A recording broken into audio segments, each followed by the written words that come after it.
Hey everybody, welcome to Garrett's Games. We are a podcast and video series about board games. My name's Doug. My name's Shelley. She's awesome. And we talk about board games every week on a podcast that is long running. We're over 980 some odd episodes on the weekly audio podcast, but we've just started this video series where we talk about a specific game that we also cover in depth on our audio podcast, just so you can see some visuals as well as, hear about the game and see what's going on here. So this week we have, Studies in Sorcery from Weird Giraffe Games. It is for 1 to 4 players, plays in 45 to 60 minutes, ages 10 plus. It is a card game where we are attending sorcery school. Attending? Some magical thing happened to my tongue. We are attending sorcery school, and we, over 4 months, are trying to take a variety of different classes or do projects for a variety of different classes at 3 different levels to score the most points, to dig in the graveyard, to buy the right materials, to get our sorcerers going and no longer be just the sorcerer's apprentice. So let's check out Studies in Sorcery. Hey, before we go to that though, remember, subscribe, give us a thumbs up. And if you want, you can go to patreon.com/GarrettsGames to sponsor both the podcast and this video series. We love it if you do. Okay, so Studies in Sorcery is a small box card game, as you saw when I held up the box cover, that plays over 4 different rounds, and there are going to be 4 turns in each round. At the beginning of the game, every player is going to start with a lower level class project. The classes are in the 100s, the 200s, and 300s, just like back when you had to sign up for classes back in college. This one, for example, is Alchemy 101, and the project is Confusing Concoction, all right? They come in this side up because this tells us both gives us a little bit of artwork, the information in the name here. It gives us how much the cost would be, as well as how many points it's going to be towards graduation, and the different things that you're going to need to do this project, all right? So once it's complete, then you flip it over, and then it is available to you. In this case, this one is going to allow you, to draw 4 cards as soon as you complete it, but then it doesn't have any actions on the other side. Whereas this one here is when you do it, and we'll talk about the stuff here, the little feather is an action, and so when you complete it, now you could do this action, but only on the new moon turn, right? Because you can see the phases of the moon are the different turns. We're going to start each round, 1, 2, 3, 4 rounds, and we're going to have 1, 2, 3, 4 turns. First quarter, full moon, third quarter, and new moon. So that particular one would only be available here in the new moon turn. In terms of your ability to activate it, exactly. So how is it going to work? Well, on a turn, and you can look on your little cheat sheet card, okay, you're going to, at the beginning of your turn, take an action, all right? There are 4 different types of actions, and the first type of action, I should say, that you start the game with, somebody gave you a research grant, which is very nice, little money, as well as you get given 2 of the lowest level of the project cards, though you choose one of them, and that goes in front of you, not completed, and then you also get these little familiars, which are kind of nice for kind of marking stuff as you're doing your possible action. You don't have to do that, but it is helpful. It is helpful. The other thing that you receive is a thesis that you're going to write. Like theme works. And this would be some end game goal that you're trying to achieve. For example, this one would be complete 5 low-level, 100-level projects and 3 200-level projects by the end of the game, all right? And if you do that, you'd score 7 points. You get a couple of these and you choose the one that you want at the beginning of the game. You don't necessarily have to do that. That is true. But it is helpful, yeah. Okay. Every round you can see, every turn I should say, you can see that you're going to do an action, which is denoted by the feather.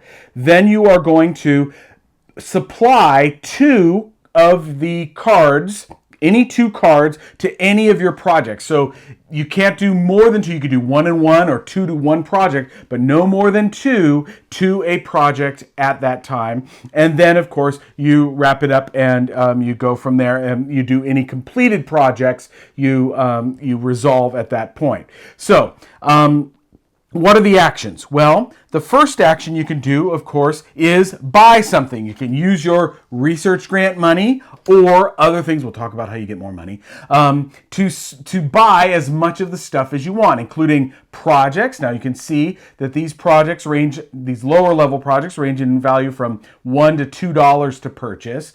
You also have candles and vials that you might want to purchase, because as you can see, these 1, 2, 3, 4, 5, all of these 5 of 6 need a candle to complete it. This one doesn't need any of that. We'll talk about how you get the other stuff in just a second.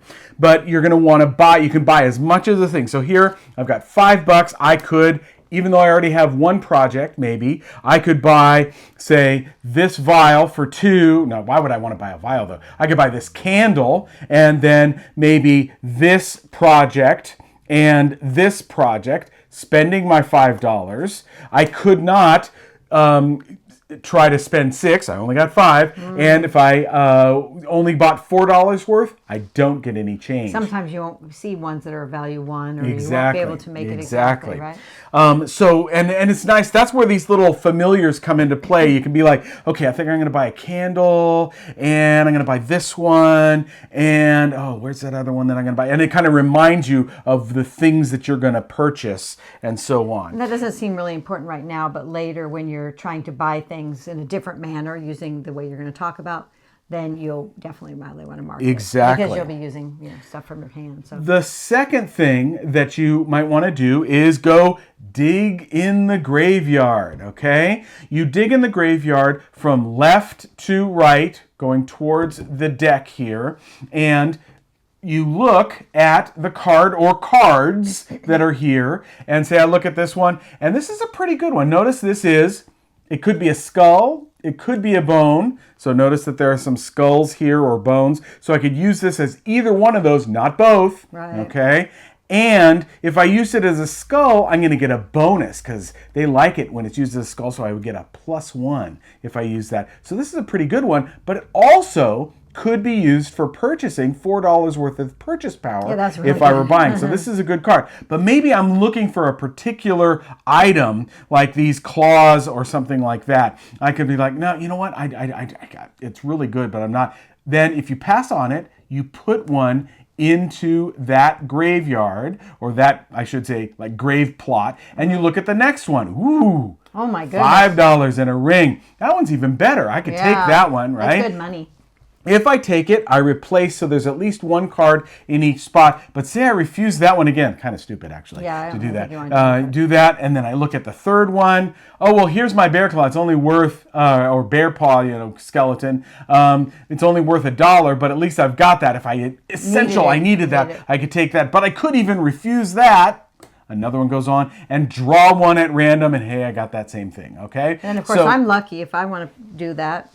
Now I have 2 cards to look through, and I'm much happier. And I'm like, 4 and 5. Oh, Shelley is loving life. I'm going to be taking this and putting 1 here, and then ending my turn. Though I could do just what he did, looking, skip it and put. And then there would be 3 for me in that first pile. Right, but this would probably be what I would want to say. Okay, so that's a second possibility for an action. So you've got 4 possibilities. We've covered 2, one of which was buy. The second one was dig in the graveyard. The third one is to use one of your completed projects. If you've completed it, flipped it over, if it has that little feather on it, you could use this if it's the right time. So this one again could only be used in the new moon turn, but you could trigger this if it were the new moon one as your action. Okay, so that's a possibility. This one can be used during any time. Well, this one this one is a different one. No, because this one is when you complete it, you draw 4 cards, and then boom, there's no action associated with it when it's complete. So it doesn't matter when you do it. Yeah, exactly. So that's just done. Then after I've done the action, I can then, if I've got my cards here, and I've got, say I've just got this random set of cards here, right? And I'm looking at, this is a really crappy set of cards. Let's take this one, okay?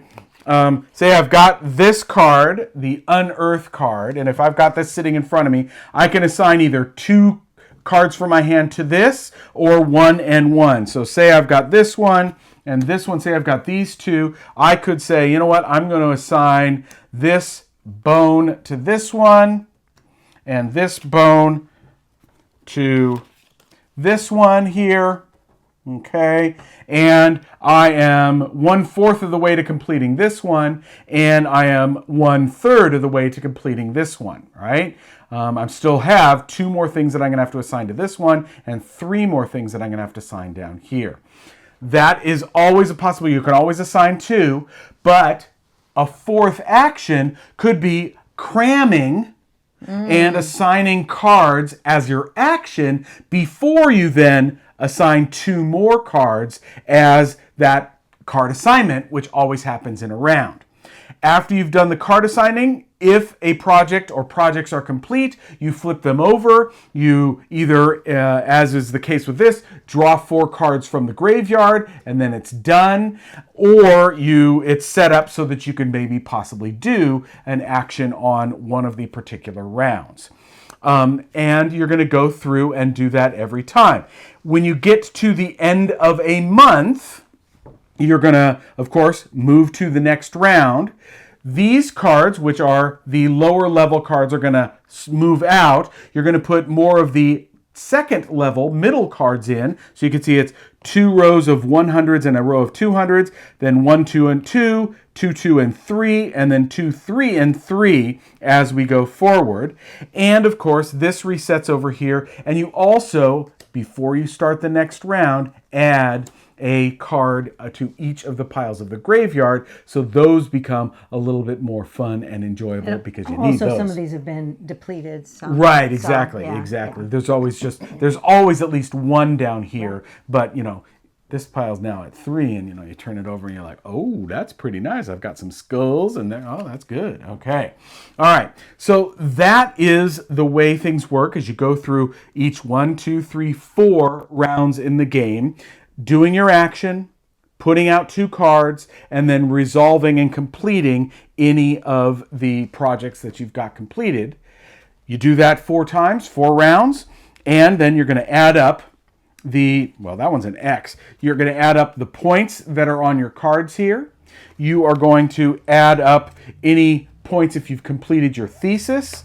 You are going to add or subtract either, I got a good thing that I used on that particular project, or I got a demerit, I lost a point for that one. And some of these, by the way, you can only put 1 item on in a round, or you get a demerit.